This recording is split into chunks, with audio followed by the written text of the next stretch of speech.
What's going on, guys? Welcome to a brand new video today. Super excited to finally start the molding process of my body kit. I've never done this before, so I'm super pumped to start this project and show you guys basically all along.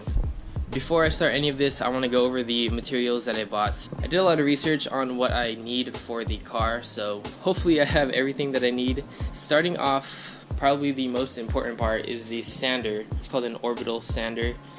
I bought this at Home Depot for literally like $30 or $40, so it's a super cheap one. I just need something to get the job done, nothing too expensive, so hopefully it lasts. But also I got a lot of sanding discs that attach to that, and also some more sandpaper. Moving on, we have some 3M panel bonding adhesive. The purpose of this would be gluing the fenders onto the car.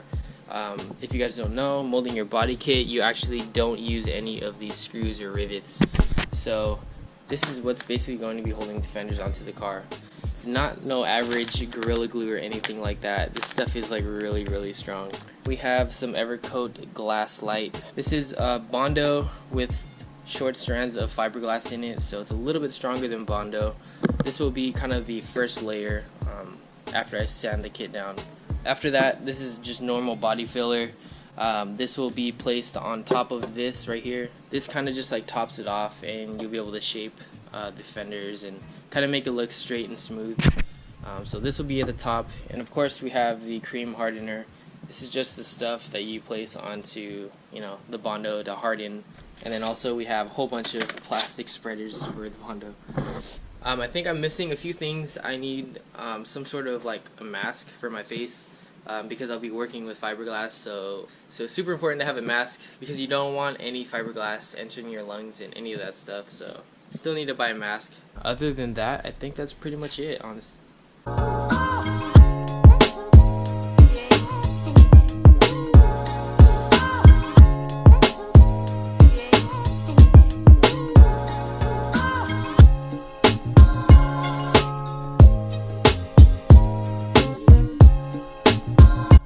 So as you guys can see, the backside of this wide body kit comes with a little curve or a ridge. What needs to be done is we are going to shave the backside of this and make it as flat as possible, so when we glue it onto the car, it sits properly on the body panels. You don't want any unwanted curves or ridges that may possibly affect how the fenders sit onto the car. What I use for this is the orbital sander and an 80 grit sand sheet.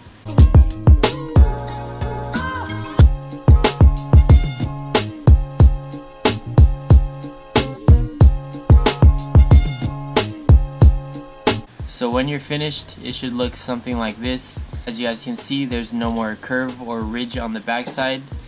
It's completely flat and it's ready to be glued onto the car. The next step that we'll be doing is sanding the body down to bare metal. Doing this gives the glue a proper surface to adhere to, and it makes a stronger bond between the two. You really want to just focus on the parts where the fenders will be glued onto the car, so not everything needs to be sanded down to bare metal.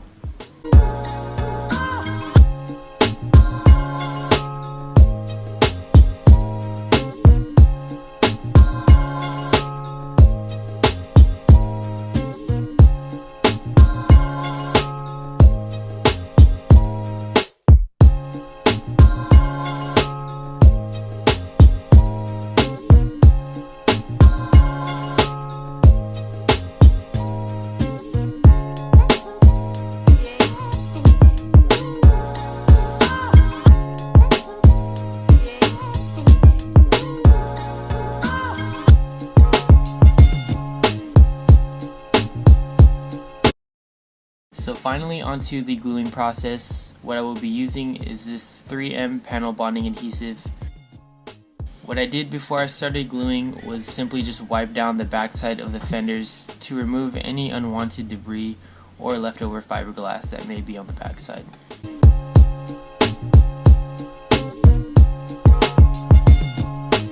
After that, you want to start applying. What I took into consideration is I didn't put it too close to the edge, because when you do press the fenders onto the car, it does seep out from the top. So I placed it a little bit more inside, if that makes sense.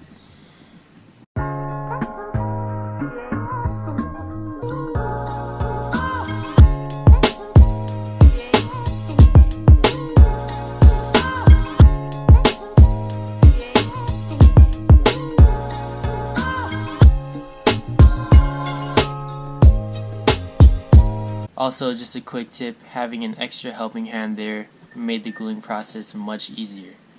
Now this may look really odd to some of you, but I put as much screws as I can into the fenders. Reason being is you want the fenders to sit as flush as possible while the glue bonds in the next 24 hours. You don't want any gaps or lumps in the fenders, so that's why you want to put as much screws as possible to hold the fenders down properly.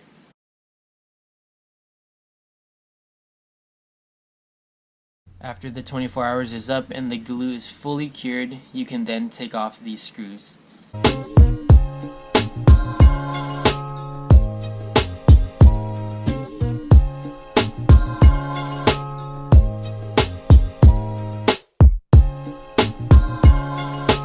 Next is sanding the kit down as much as possible.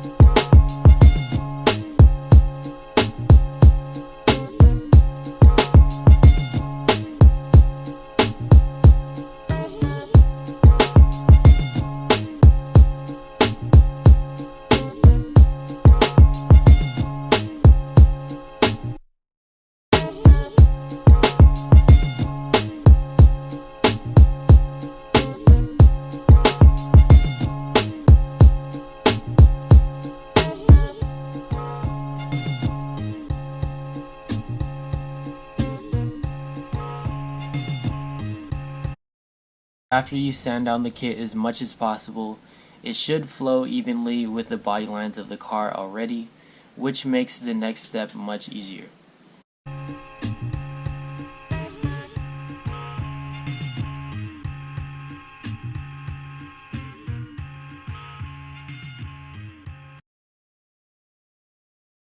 So now moving on to the fun part, which would be applying the fiberglass body filler. The tub that I purchased came with a little diagram showing how much hardener to use, which was a lot of help.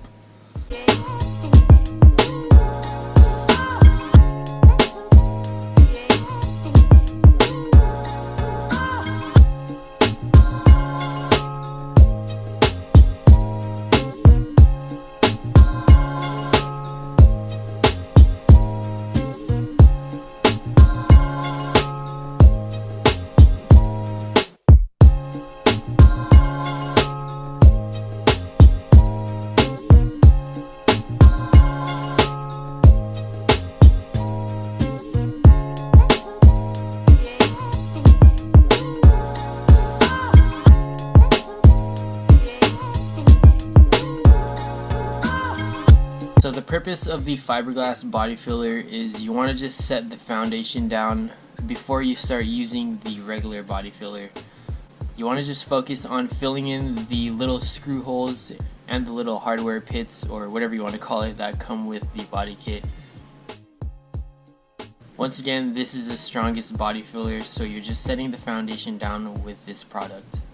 I applied around 3 to 4 layers of this fiberglass body filler and sanded it down each time.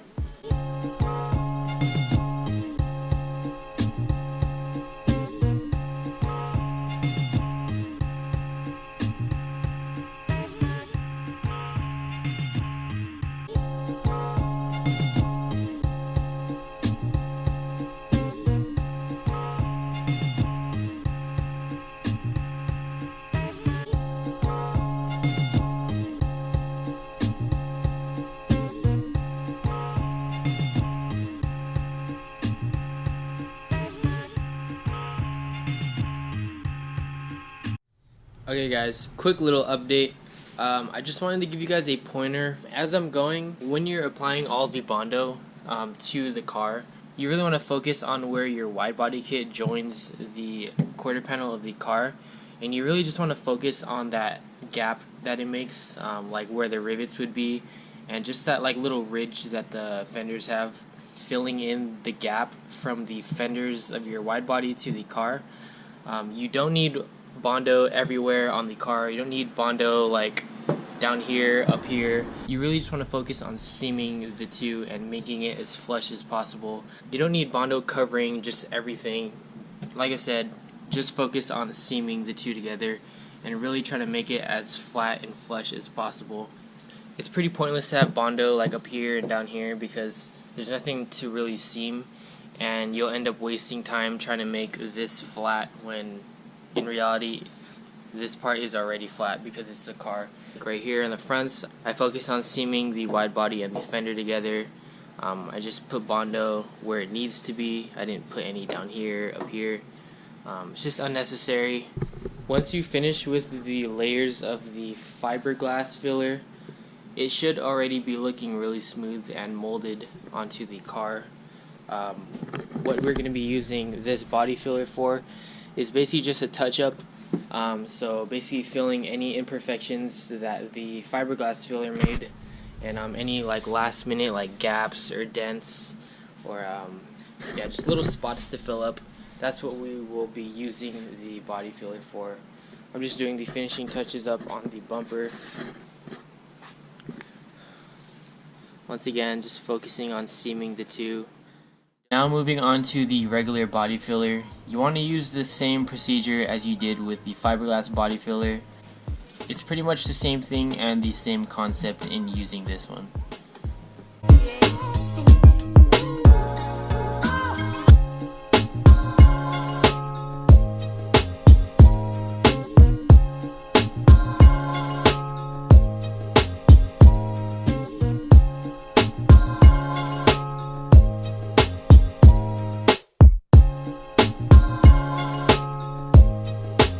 This stuff is actually really easy to use, and you can actually sand it by hand this time.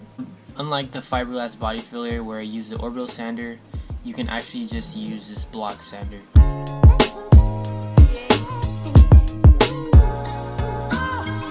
Okay, so first impressions with this Evercoat Rage Ultra body filler is that this stuff is very easy to use. It sands way easier than the Glasslight. I've just been using a block sander with 120 grit. You apply the product onto the car and then sand it. It shows you the low spots very easy. Like I said, it sands super fast, so you can quickly identify which spots are low. This whole spot is a low spot because I've been sanding it off and it's just been leaving this right here, and as a result it made it super smooth. Highly recommend this stuff.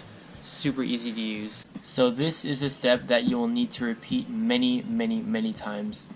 After each layer of body filler that you apply, you really want to feel out the body kit for any dips or lumps that you need to fix. So take your time, be patient, and don't rush it, and you should be good. So the last and final step would be the filler primer. The filler primer really shows any last minute touch-ups that you may need to do to the bodywork. The filler primer acts as if the car was painted or wrapped, whichever direction you choose. So keep in mind what it looks like with the primer on is what the finished product would look like.